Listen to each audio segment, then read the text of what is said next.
오늘이 무슨 날이지요?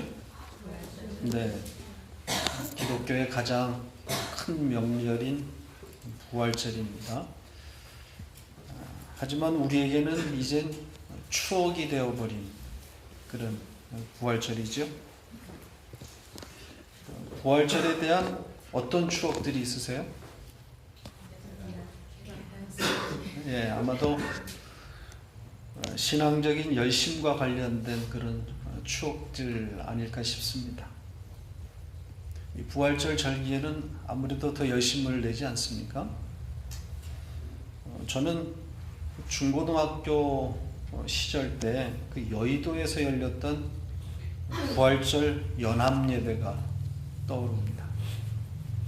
갈수록 인원이 줄어갔지만, 그리고 나중에는 이제 실내 체육관 이런 데로 옮겨서 했지만, 한창 많이 모일 때는 수십만의 기독교인들이 여의도에 모여서 초격파적으로 부활절 새벽에 연합예배를 받습니다. 아마 제 기억으로는 5시 30분에 여의도 광장에서 모였던 것 같은데, 제가 살고 있는 지역 용두동에서 여의도까지 가려면 적어도 한 주일날 새벽 3, 4시에는 일어나야 갈 수 있었습니다. 지하철이 있습니까? 자가용이 있습니까? 갈 수 있는 유일한 방법은 없어요? 걸어서 갑니까? 버스가 운행을 했습니다.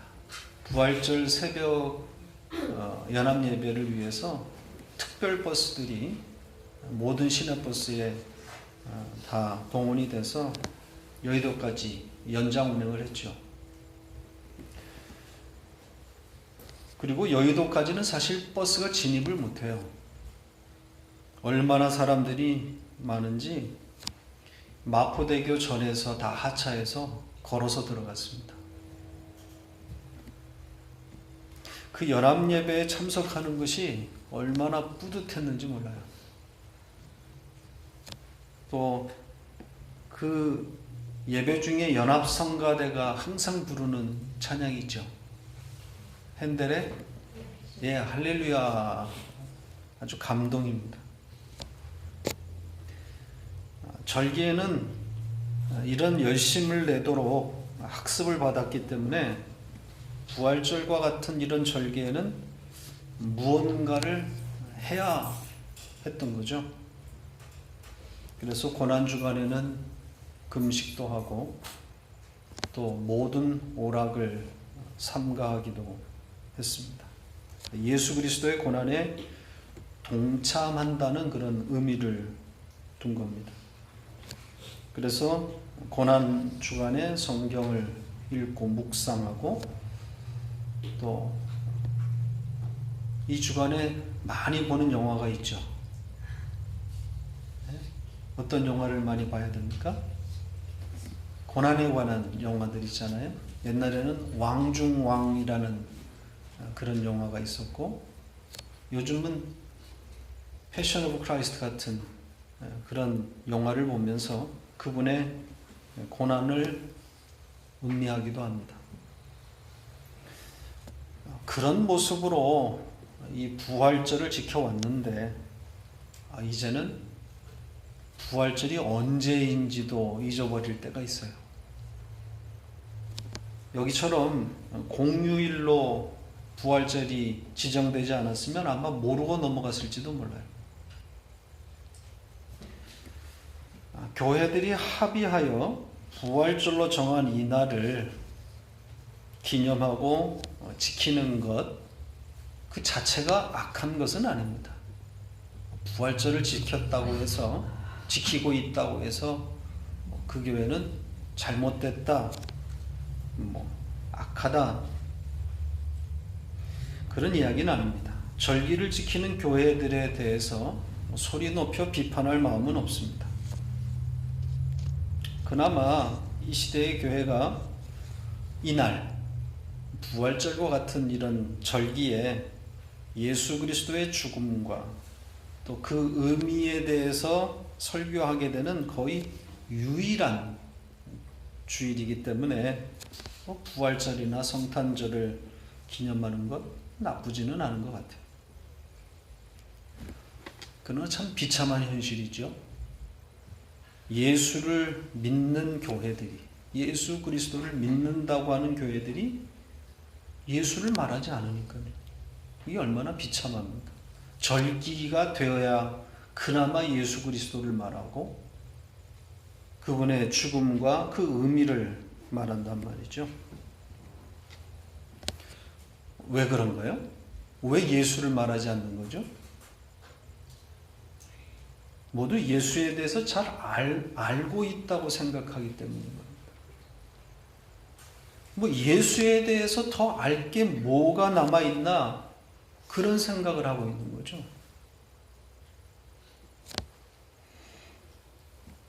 예수를 잘 믿는다고 알려진 그런 유명 스타들이 예수 믿은 후에 자기의 삶을 무엇에, 어디에다 쏟겠다고 합니까? 예수 믿고 나니까 내 삶을 이렇게 드려야 되겠다. 어디에다 그들의 삶을 쏟아냅니까? 한 예를 들어보죠. 며칠 전에 저도 들어서 어제 확인을 해봤더니 용감한 형제라고 하는 그런 유명한 작곡가고 또 프로듀서인 이 친구가 20년에 걸쳐서 자기의 전 재산을 사회에 환원하겠다 이렇게 발표했습니다. 매년 20억씩 20년에 걸쳐서 사회 빈곤층을 돕기 위해 전 재산을 헌납하겠다고 한 겁니다. 그 신문 기사에 이런 사진이 함께 실렸습니다. 한번 보시죠. 교회 예배당에서 기도하는 그런 모습 같아 보입니다. 그렇죠? 부활절 직전에 이런 발표를 한 겁니다. 예수 믿는 나는 이제 내 삶을 이렇게 드리겠다. 신앙의 결과가 이런 열심으로 나타나야 된다고 생각하는 거죠. 진우션의 션이라고 하는 그 친구도 마찬가지입니다. 예수를 믿고 이젠 해야 하고 남은 일이 어려운 사람을 위해서 기부 활동을 하는 것이다. 그렇게 생각하는 겁니다. 가수 김장훈도 그렇고요. 그래서 저마다 어떤 행위나 열심을 향하고 그것을 말하게 되는 거죠. 예수를 잘 믿는 우리로서는 남은 삶을 이렇게 써야 한다. 하지만 예수 믿고 난 후에 이제 해야 할 일이 예수를 배우고 그분을 받아먹는 것이다 라고 말하는 사람은 아직까지 본 적이 없어요. 내 삶을 예수를 배우고 예수를 알아야 되겠다. 예수를 알기를 원합니다. 예수 배우기를 원합니다. 왜 예수 그리스도인지 그분께 집중하겠다고 말하는 사람은 없어요. 전부들 무엇을 하겠다 그러고 어떤 열심을 내겠다고 말하죠. 예수를 말하는 사람이 없는 겁니다. 예수는 명분일 뿐이고 자기의 행위를 자랑하고 그 의를 챙기고 있는 거예요. 그 행위가 가져다주는 그 뿌듯함을 즐기는 겁니다. 교회에 절기는 없어요. 절기가 있다면 매주일이 절기입니다. 사도 바울도 절기를 제거하라고 말합니다. 갈라디아서 4장 9절로 11절 보죠. 같이 읽겠습니다. 이제는 너희가 하나님을 알 뿐 아니라 더욱이 하나님이 아신 바 되었거늘 어찌하여 다시 악하고 천박한 초등학문으로 돌아가서 다시 그들에게 종노릇하려 하느냐. 너희가 날과 달과 절기와 해를 삼가 지키니 내가 너희를 위하여 수고한 것이 헛될까 두려워하노라. 절기를 지키는 것을 약하고 천박한 짓이다, 이렇게 말하고 있어요. 절기를 지킴으로 자기의 의를 자랑하고 그것은 곧 예수 그리스도의 의를 훼손시키는 겁니다. 부활절이라고 하는 절기를 인간이 창설한 거죠. 하나님은 부활절을 주신 일이 없어요. 인간에게 절기를 주면 인간은 그걸 지키고 그걸 자기들의 율법적인 의로 삼을 걸 아시기 때문인 거죠. 예수 그리스도의 부활이나 탄생의 날을, 그 시간을 하나님께서 역사 가운데 숨겨버리셨습니다. 그날을 지우신 거예요. 천박해질 것을 아신 거죠. 그럼에도 인간들은 하나님이 숨긴 그 날을 기억코 추적해서 오늘날의 절기를 정해놓고 자기 마음대로 기념하고 지키고 있는 겁니다. 부활절 날짜가 어떻게 정해진다고 그랬습니까? 왜 매년 부활절이 바뀌는 거죠? 근본적으로는 하나님께서 그 부활하신 날을 가르쳐 주지 않았기 때문에 역사 가운데 예수님의 부활의 날을 아는 사람이 아무도 없어요. 그래서 부활절 날짜를 정하는 일로 교회가 심하게 충돌했다 그랬죠. 동방교회와 서방교회가 첨예하게 대립했습니다. 동방교회는 유대인의 그 유월절, 그 니산월 14일을 부활절로 지키자고 주장했었고, 반면에 서방교회는 요일을 중요시해서 일요일이 되어야 되니까 니산월 14일은 매년 요일이 바뀐단 말이죠.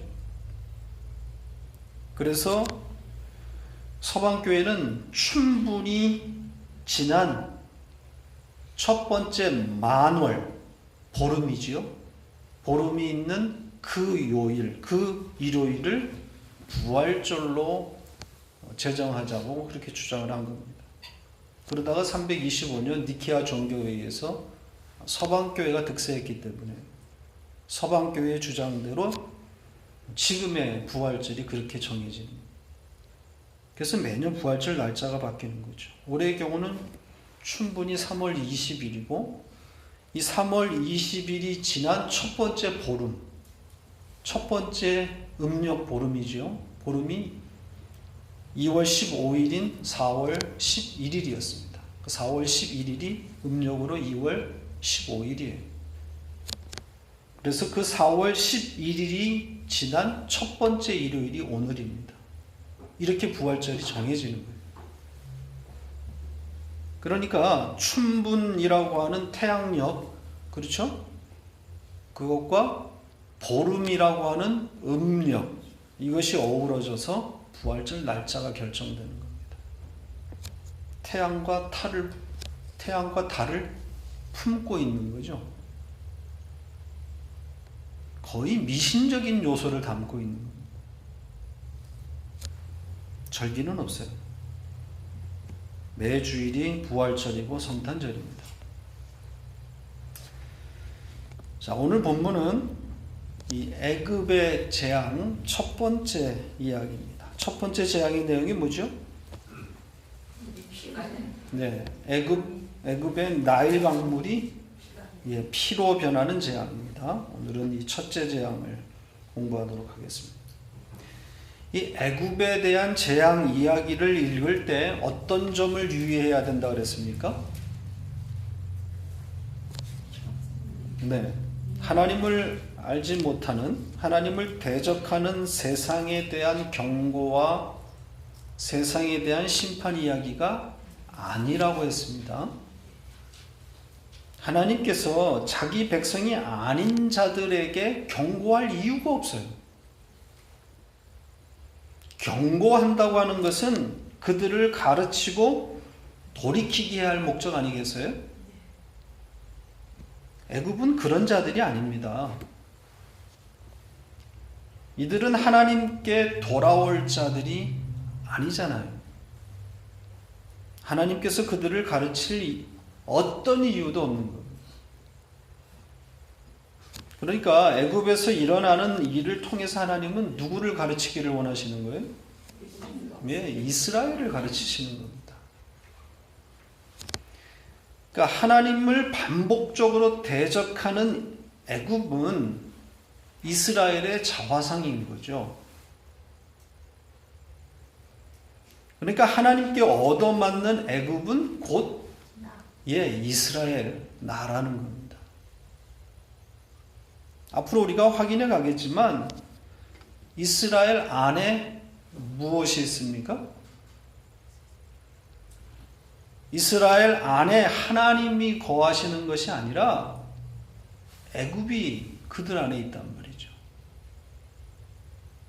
애굽의 그 부유함과 강대함이 이스라엘 안에 그들 마음 가운데 신으로 역사하고 있는 겁니다. 하나님은 그 애굽의 신을 이스라엘 안에서 부수시겠다는 거예요. 애굽에 대한 막연한 기대와 환상을 산산조각 내시는 거죠. 전 출애굽 과정을 통해서 반복적으로 이스라엘 안에 있는 그 애굽을 부수시는 겁니다. 왜 애굽의 10가지 재앙이 반복되어야 하는지를 아시겠죠? 한 가지 재앙만 보여줘도 사실 바로는 꼼짝 못해요. 아니, 재앙 없이도 얼마든지 하나님은 이스라엘을 빼내올 수 있어요. 그럼에도 하나님은 10번이나 바로와 줄다리기를 한단 말이죠. 왜 그러겠어요? 이스라엘에게 보여주는 거란 말이죠. 바로에게 보여주는 게 아니에요. 하나님의 백성이 아닌 바로에게 보여줘서 뭐 하겠습니까? 돌아올 자가 아닌데. 이스라엘에게 보여주시는 거란 말이죠. 그리고 예고하시는 거예요. 경고하시는 거예요. 앞으로 이스라엘에게서 일어날 전쟁이 무엇인지를 미리 보여주시는 거예요.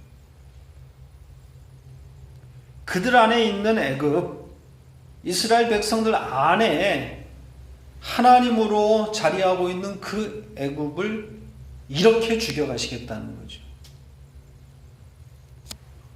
근데 그들 안에 있는 그 애굽이 한 번에 그냥 죽어지는 게 아니라 죽을 때까지 떨어지지 않는단 말이죠.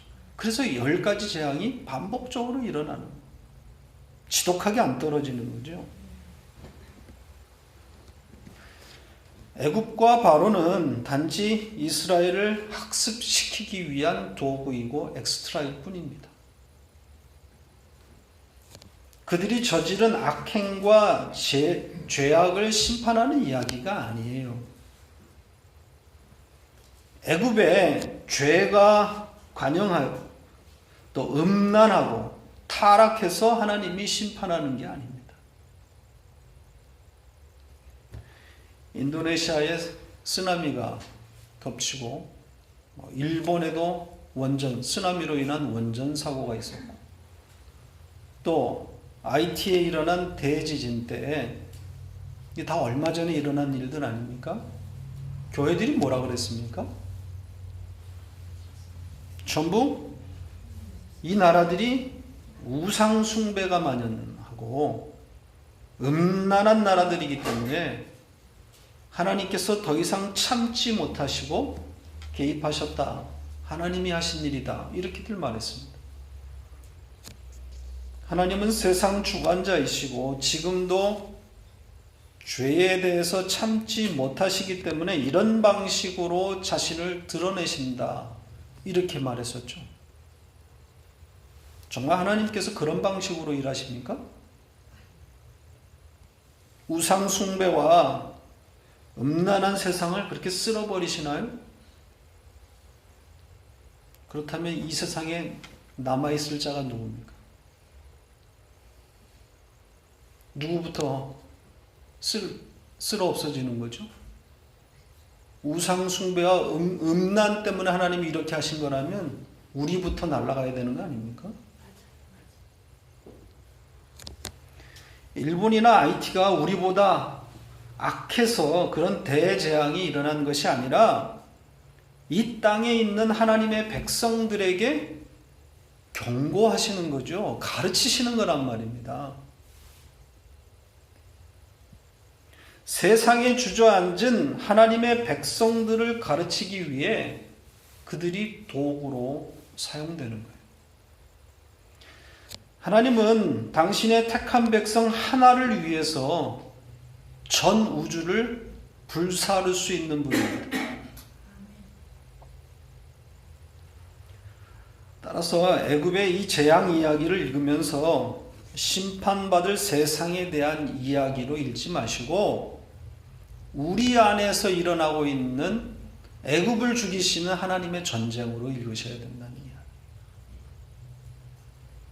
가짜 하나님인 애굽을 죽여내고 기어코 하나님을 찬송하는 자로 만들어내시는, 진짜 하나님을 깨닫게 되고 그 하나님을 찬송하게 하는 하나님의 전쟁 이야기. 모세와 아론이 바로를 찾아가서 하나님의 명령대로 지팡이로 나일강을 내려칩니다. 그랬더니 강물이 온통 피로 변하죠. 나일강에 서식하는 고기들이 죽고 물에서는 악취가 납니다. 식수원이 파괴되는 거죠. 먹을 물을 얻지 못하게 되는 겁니다. 애굽 사람들에게는 나일강은 생명입니다. 그런데 그 생명의 강물이 온통 피로 변해버린 거예요. 생명이 하루아침에 다 죽음이 된 거죠. 생명인 듯 보인 것이 지팡이로 치니까 그 실체가 드러나는 거죠. 생명인 듯 보이나 사실은 생명 아님이라는 거죠. 죽음이라는 겁니다. 세상이 생명이라고 붙들고 있는 것이 생명 없음이라는 거예요. 물에 대한 최초의 언급이 어디에 나옵니까? 물. 네, 창세기로 가보십시다. 1장에 나오죠. 1장 6절 7절 같이 읽겠습니다. 하나님이 이르시되 물 가운데 궁창이 있어 물과 물로 나뉘라 하시고 하나님이 궁창을 만드사 궁창 아래의 물과 궁창 위의 물로 나뉘게 하시니 그대로 되니라. 둘째 날 창조 사역입니다. 두 물이 등장하고 있죠. 위의 물, 아래 물. 궁창을 사이에 두고 물이 둘로 나뉩니다. 궁창 위에 물이 있고 궁창 아래에 물이 있는 거죠. 여기에 궁창은 일반적으로 하늘이라고 불리는 그런 장소입니다. 사실 이 창세기가 말하고 있는 하늘이 무엇인지 사실 우리가 알지 못해요. 우주에 대한 과학적인 탐사가 발전할수록 하늘에 대한 정의는 더 혼란스러워집니다. 그렇죠? 하늘이 뭡니까? 가보면 아니란 말이죠. 탐사를 해보니까 지금 우리가 보는 그 하늘이 아니란 말이에요. 그러니까 잘 몰라요. 사실은 궁창이 하늘인데 하늘이 뭔지는 잘 몰라요. 아무튼 궁창 그 하늘 저편에 또 물이 있다 그러면, 그리고 궁창 아래의 물, 지금 우리가 보고 있는 그 물들이에요. 그 물에 잠겨있던 땅들이 셋째 날 드러나게 되는 거죠. 이게 셋째 날 사역 아닙니까? 땅이 물 위로 드러나는, 그리고 그 땅에 누가 창조되는 거예요? 우리가, 인간이 창조되는 거잖아요. 죽은 자들이 거기에 있는 거란 말이죠. 그래서 궁창 아래의 물은 생명 없음을 상징하고 있는 거예요. 죽은 자들이 사는 곳이잖아요. 진짜 생명은 어디에 있는 거예요? 궁창 저편의 물. 그렇죠? 그러니까 궁창 저편 물이 생명이라는 게 아니라 그 물이 상징하는 바가 생명이 있습니다라는 거죠. 반면에 궁창 아래의 물은 생명 없음을 상징한다. 그러니까 그 물이 생명을 상징하는 거니까 그건 누구겠어요? 누구를 담고 있는 거겠어요? 생명은 예수 그리스도밖에 없단 말이죠. 생수이신 예수 그리스도라고 할 수 있는 거죠. 반면 이 땅의 물은 생명이 없어요. 사람들이 생명이 있음처럼 보지만 생명인 듯 하나 아닌 거죠. 나일강이 생명이라고 생각하지만 그 실체가 뭐라는 거예요? 피라는 거예요. 죽음이라는, 생명 없음인 거죠. 그렇게 우리는 속고 있는 거죠. 생명 없음인데 생명 있음으로 속고 있는 거예요. 어떻게 속이고 있나요? 여기에 애굽의 요술사들도 그들의 요술로 흉내를 내지요. 미혹인 겁니다. 그들도 할 수 있다는 거죠. 기적을 보여주면서 생명 없음을 가리고 있는 거예요. 이 첫째 재앙, 물이 피로 변하는 이 재앙이 말하고자 하는 바가 뭐겠어요? 하나님께서 이스라엘에게 가르치고자 하는 게 무엇이겠냐고요? 뭘 가르치시고자 하시는 거예요? 그렇죠. 진짜 생명이 무엇인지를 가르치시는 거예요. 그들이 속고 있기 때문에. 이스라엘 안에 박혀있는 그 가짜 생명을 죽이시고, 그들은 애굽을 붙들고 있단 말이죠. 그들은 나일강을 보면서 그게 생명이다라고 생각하고 있어요. 애굽인들에게 미혹되어서. 그 가짜 생명을 죽이고 진짜 생명이신 예수 그리스도를 가르치시는 거란 말이죠. 이스라엘 자손들은 태어나면서 지금까지 나일강을 보고 또 매일 그 물을 마시면서 나일이 주는 생명력에 기대어서 진짜 생명이신 하나님을 잊어버렸어요. 이제 그들이 출애굽을 시작하면 그때부터 그들의 정체가 드러나기 시작할 겁니다. 그들도 사실은 잘 몰라요. 자기들이 하나님을 버렸다고 하는 것을 잘 몰라요.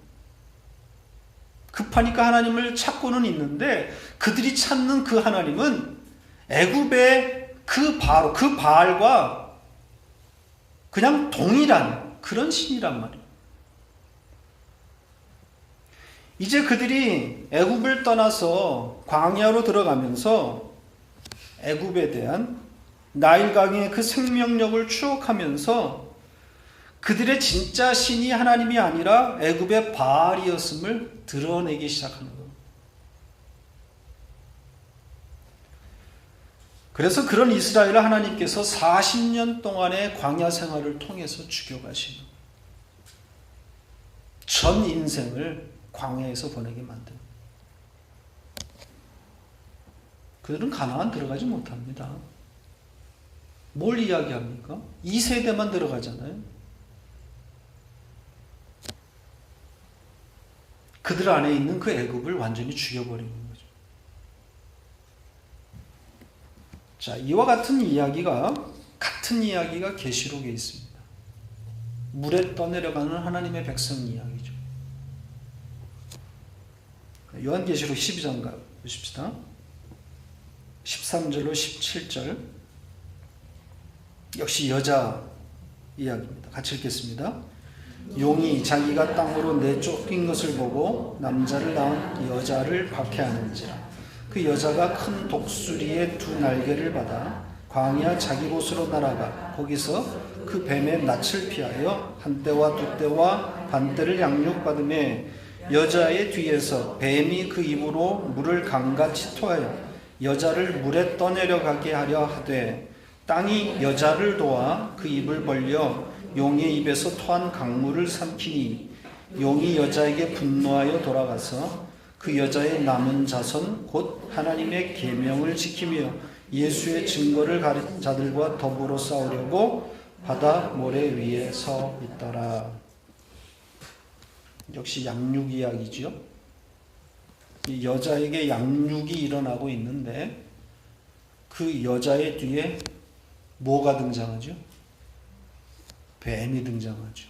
그렇죠? 여기 여자가 누구라 그랬습니까? 남자를 낳은 여자잖아요. 예수를 낳은 교회라 그랬습니다. 그 양육받는 하나님의 백성입니다. 그런데 뱀이, 용에게 권세를 받은 뱀이 그 여자의 뒤에 와서 입을 벌려 뭘 토해내죠? 물을 토해낸다 그래요. 여기 뱀은 당연히 마귀요 세상입니다. 그리고 그 뱀이 토한 물에 여자가 어떻게 되는 거죠? 떠내려가고 있습니다. 그러니까 어떻게 되었다는 거예요? 네, 미혹되었다는 거죠. 뱀이 쏟아내는 물에 하염없이 떠내려가는 거예요. 이 물이 뭐죠? 뱀이 토한 이 물, 이건 오늘 본문에 나일강의 큰 물과 같은 거예요. 세상이란 말이죠. 가짜심, 생명 없음입니다. 생명 있음처럼 보이지만 그 실체는 뭐예요? 피예요. 죽음입니다. 그런데도 그 생명 없음에 하나님의 백성인 여자가 하염없이 떠내려간단 말이죠. 애굽을 버리지 못하는 겁니다. 자, 이렇게 떠내려가고 있는 여자가 어떻게 살아나게 되는 거죠? 어떻게 스스로 헤엄쳐서 기어나오게 되는 겁니까? 뭐라고 되어 있어요? 땅이 그 물을, 뱀이 쏟아낸 그 물을 어떻게 했다 그래요? 삼켰다 그럽니다.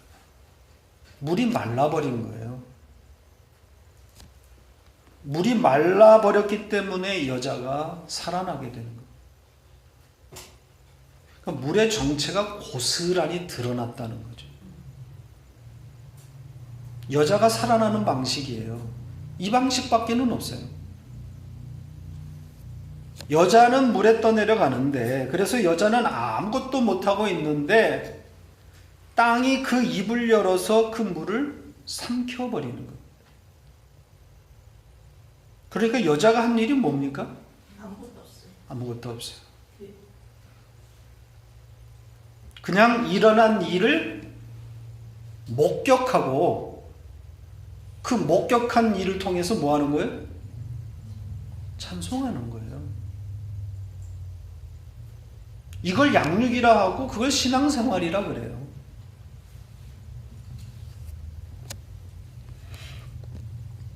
안타깝지만 하나님의 백성인 우리가 이 물에 자주 떠내려가요.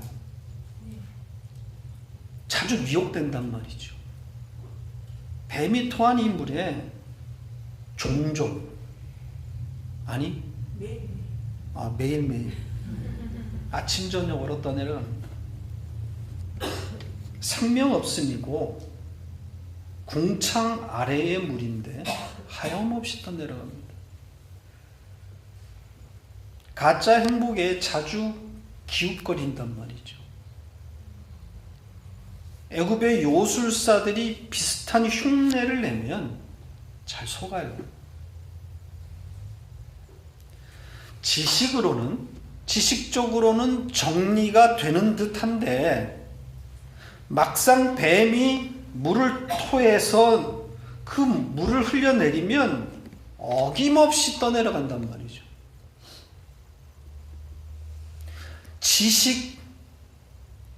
지식으로는 잘 정리가 돼요. 아니, 자식이 행복이 아니라는 걸 누가 모릅니까?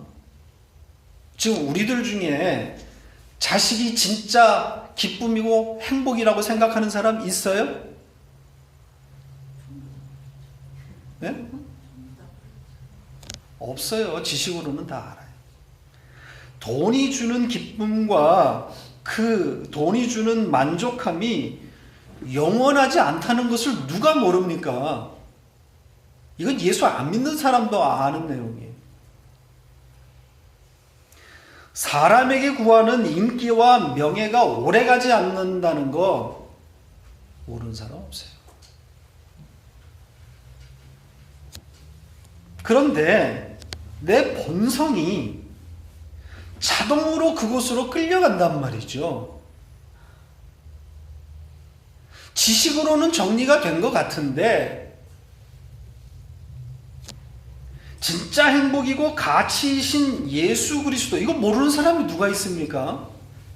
그런데 우리의 본성이 그 예수 그리스도에게로 가지를 않고 생명 없음의 이 물이 흘러내려오면 그냥 하염없이 떠내려가요. 이기지를 못한단 말이죠. 자식 문제가 닥치면 하나님이 안 보여요. 뭐 닥치고, 요즘 말로 닥치고 자식, 기승전 자식이죠. 닥치고 돈, 기승전 돈이에요. 그냥 정신이 홀딱 나가버리는 거예요. 이 문제가 딱 나에게 밀려오면, 이 뱀이 토한 물이 흘러오면 그냥 혼미해지는 거예요. 뭐에 홀린 사람처럼 훅 날아가 버리는 거예요. 젊은 애들은 닥치고 뭘 것 같아요? 거의. 젊은 애들은 기승전 연애입니다.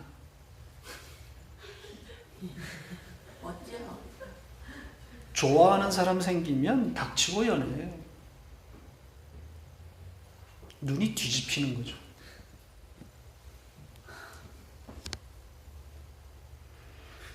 자, 언제 제자리로 돌아오게 되는 겁니까? 그러면 이렇게 훅 날아가 버리는데 결국은 제자리로 돌아오거든요. 어떻게 뱀이 토한 물에서 구출되는 거라 그랬어요? 네. 물이 말라버려야 되는 거죠. 땅이 그 물을 삼켜버려야 되는 거예요. 그 생명 없음, 그 가치 없음이 드러나야 진짜 생명인 궁창 저편의 물이 보이는 거예요.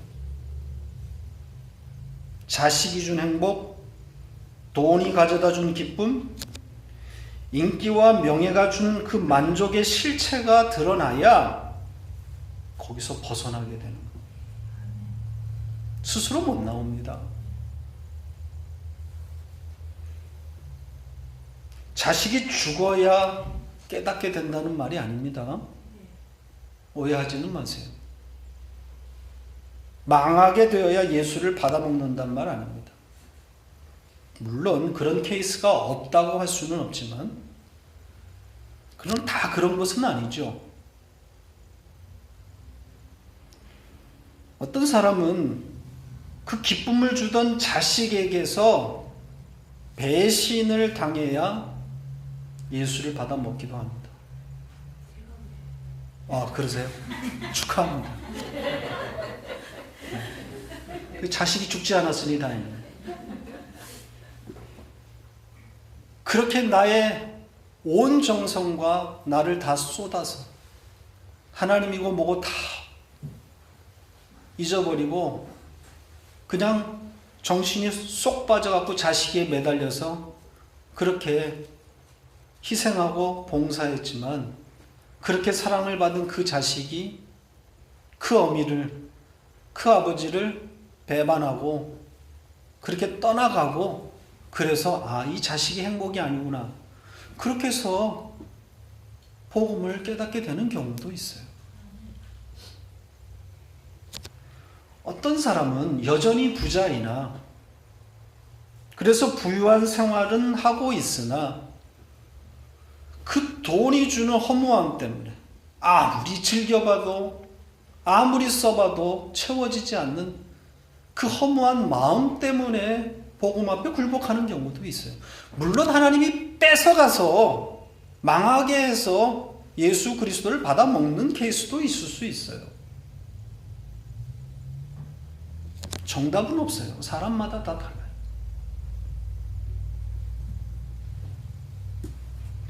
아무튼 신앙생활은 뱀이 토한 물에 떠내려가는 나를 땅이 그 물을 삼켜서 거기서 구출되는 것임을 배우는 전 과정이라고 말할 수 있습니다.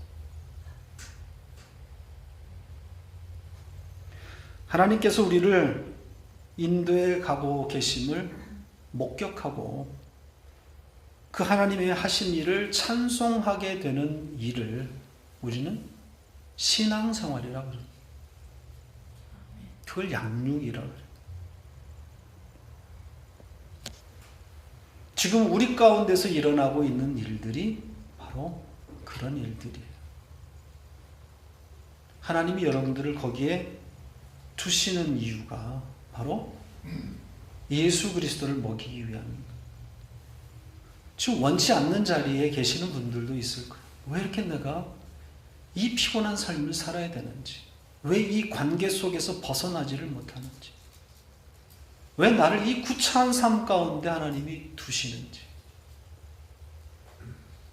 그 의미를 한번 잘 생각해 보세요. 오늘 말씀과 여러분에게 주어진 그 상황을 한번 잘 대입시켜서 하나님이 왜 나를 거기서 빼내주시지 아니하고 내가 그렇게 기도하고 있는데 왜 여전히 그 자리에 두고 계시는지 오늘 말씀과 잘 비교해서 생각해 보세요.